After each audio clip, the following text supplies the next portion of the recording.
Okay, so here's what's going on with the rest of the audio circuitry, in as much as I can tell.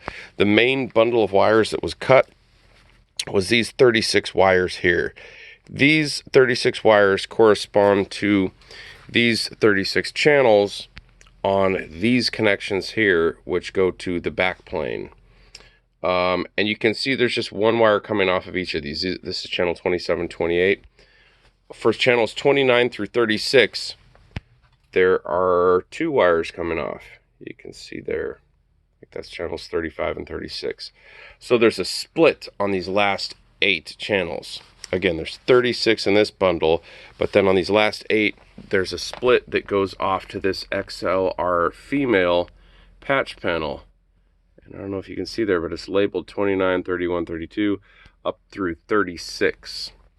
So those are XLR female connections, so I'm assuming those would be mic inputs. So I figured I would trace down the circuitry and see if if that confirms my suspicions. So assuming you start from the bottom of the edge connector here, as pin 1, 2, 3, 4, 5, 6, these 3 connections correspond to pins 10, 11, and 12 on the edge connector, which, if you go over here to the channel card,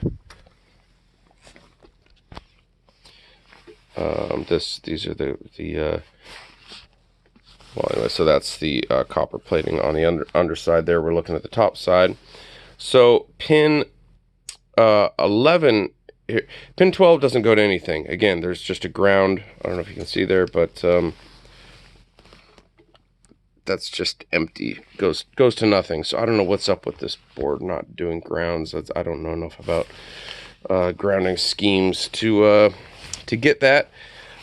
Pin 11 goes down here to this chimney stack connector there. You can see the pink wire there soldered in, and then strangely it has its connection cut.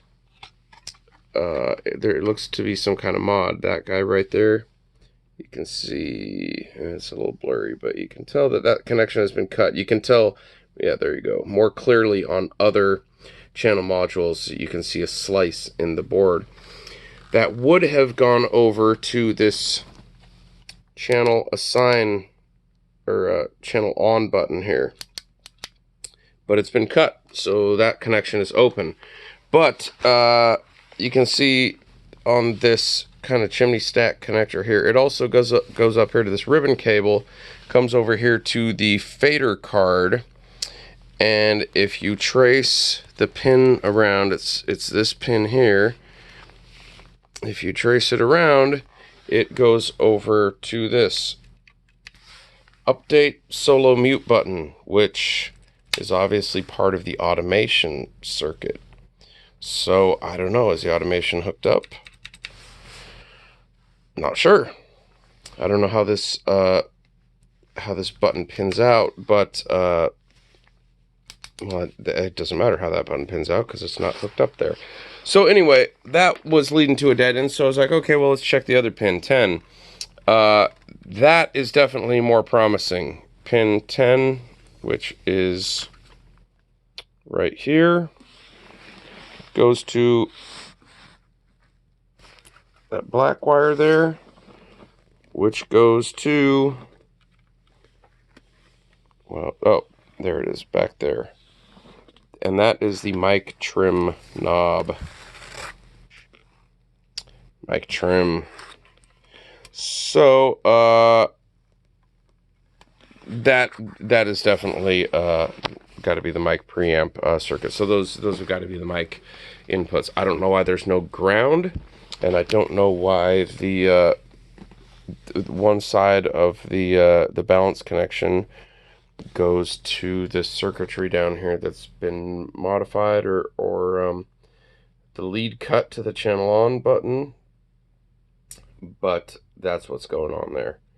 So I can pretty safely assume those 36 connections are for mic inputs. Hopefully they actually work. All right.